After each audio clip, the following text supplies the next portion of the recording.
There's a reason they did this now, and it's not what they said. Let me tell you what I see when I look at these iPhone 18 Pro leaks. Not specs, not features. I see a company that's quietly panicking, and I know that sounds dramatic. Apple panicking, the trillion-dollar company that can't seem to stop printing money. But here's the thing, when you look at what they're actually changing, a pattern emerges. And it's not innovation, it's damage control wearing a really nice suit. Let me walk you through what's really happening here. So, the big headline everyone's talking about is the dynamic island shrinking by 35%. Now, on the surface, this sounds like progress. Apple finally listened, right? 4 years of that thing sitting on your screen like a stubborn tenant who won't move out. The tech community has been begging for under display cameras for years. Samsung's been teasing it.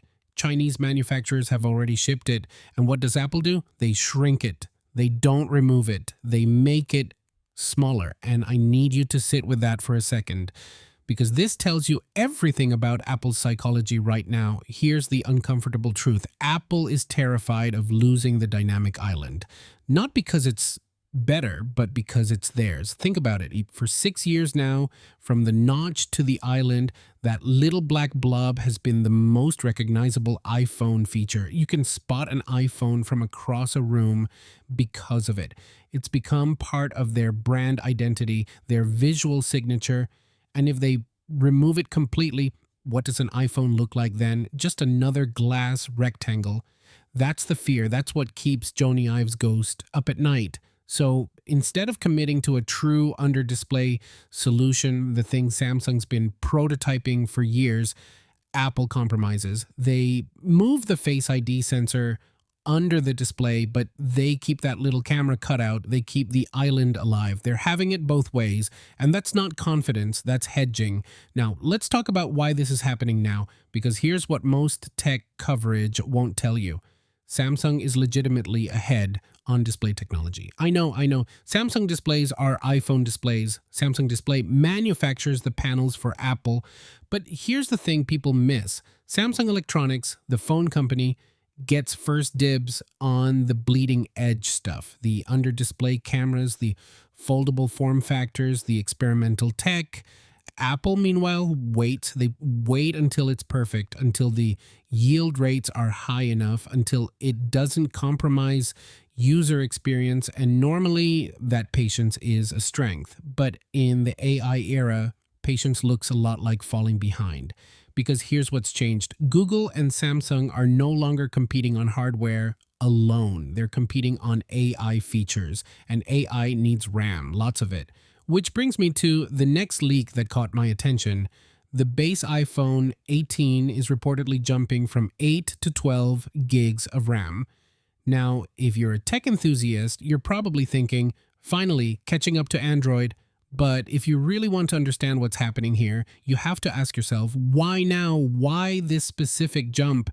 8 gigabytes of RAM has been the standard on base iPhones for 3 generations now, and for most users, it's been fine. iOS is efficient, apps run smoothly, the ecosystem is optimized. But Apple Intelligence changed everything. See, Apple made a massive bet on-device AI processing. They've been telling us for years that your data should stay on your phone, that you shouldn't have to upload your life to the cloud just to get smart features. And that's a great story, a noble story even. But here's what they didn't tell you. On-device AI is expensive, not in money, but in resources. It eats RAM, it gobbles memory like a teenager after sports practice, and the 8 gigs base model, it's been quietly struggling. If you have a base iPhone 15 or 16, you might have noticed apps reloading more often, background processes getting killed, things feeling just a little constrained. That's not your imagination, that's your phone running out of headroom. So this 50% RAM increase, it's not generosity, it's admission. Apple knows they've been running a little too lean for the AI era, and they're fixing it before it becomes a real problem, which honestly is fine, good even. But let's not pretend this is some exciting innovation. It's a baseline correction. Now let me tell you what normal users actually care about. Because if you read tech Twitter or watch YouTube reviews, you'd think the dynamic island size is the most important thing in the world. You'd think 35% smaller is a game changer. You'd think RAM numbers are why people upgrade. But here's the reality. Most iPhone users don't even know what the dynamic island is. I'm serious. If you walked up to a random person on the street with an iPhone 15 and asked them about their dynamic island, they'd probably say, "Oh, you mean that thing at the top?" They don't have strong feelings about it. They don't hate it. They don't love it. It's just like the notch was, like the camera bump is, and the RAM. Most people couldn't tell you how much RAM their phone has if their life depended on it. They just know. Does it feel fast? Does it feel slow? The things normal users actually notice are battery life, yeah, camera quality. Does it still feel new after 2 years? And this is where Apple's strategy gets interesting, and honestly, a little bit manipulative. The iPhone 18 Pro Max is reportedly getting thicker, heavier. We're talking 240 grams, tied for the heaviest iPhone ever. Now, the tech coverage frames this as bigger battery, more features, great for power users. And sure, that's probably true, but let me offer a different interpretation.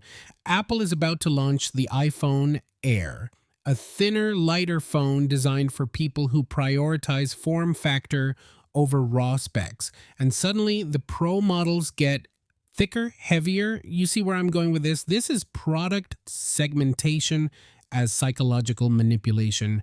Apple is intentionally making the Pro phones bulkier so that the Air feels like a breath of fresh air. They're creating contrast. They're making the thin phone feel like a relief. And here's the brilliant part. They'll market the iPhone Air as for people who want something lighter, while the Pro gets to be for people who want the most capable iPhone. But that's not a choice based on your needs, and that's a choice manufactured through design. You're not upgrading, you're being sorted, and then there's the pricing.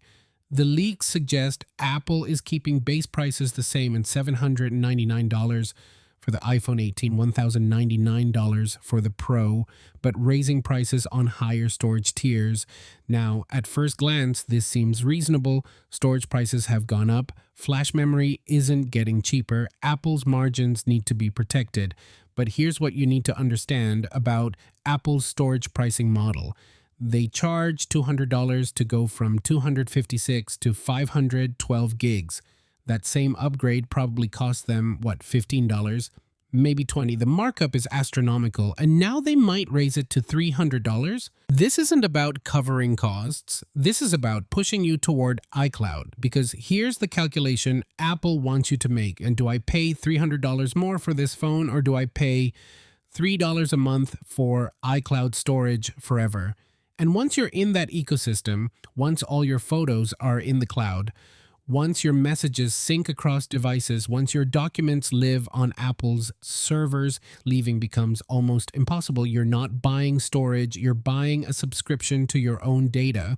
One more thing that got buried in the leaks. Apple is reportedly splitting their iPhone launches, Pro models in September, the cheaper models, the iPhone 18e, launching early the following year. Now, the official reason will be something like supply chain optimization or better product focus.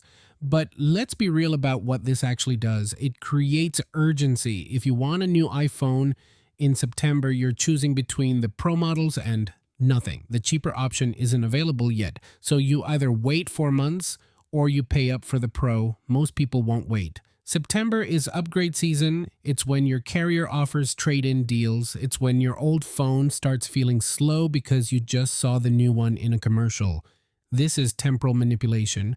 Apple is using time as a pricing lever. So what's actually happening with the iPhone 18? You've got a company that's too afraid to fully commit to under-display tech because it would erase their visual identity. Playing catch-up on RAM because their AI ambitions exceeded their hardware, artificially differentiating products through weight and launch timing, quietly pushing users towards subscription services through storage pricing. None of this is malicious. None of this is even particularly unusual. This is just What mature companies do when growth slows and competition heats up. They optimize, they segment, they extract, and the products are still good. The iPhone 18 will probably be excellent. The cameras will be better. The battery will last longer. The screen will be brighter than you ever needed it to be. But if you're wondering why this upgrade cycle feels different, why it feels more strategic than exciting, now you know Apple isn't trying to win the spec war anymore. They've already won that in the minds of their customers. What they're doing now is something subtler. They're managing expectations. They're manufacturing choices. They're making sure you feel like you're deciding, even when all the roads lead back to them. And honestly, that might be the most impressive engineering they've ever done. The iPhone 18 Pro launches in September 2026. Mark your calendars. Or don't, they'll remind you. I want to hear from you. Does this change how you see these leaks? Are you excited for any of these features? Or does it all feel like management? Let me know in the comments. And if you found this perspective valuable, if you want more tech analysis that goes deeper than the spec sheet, subscribe. I'm not here to tell you what's new. I'm here to tell you what it means. Until next time, peace out.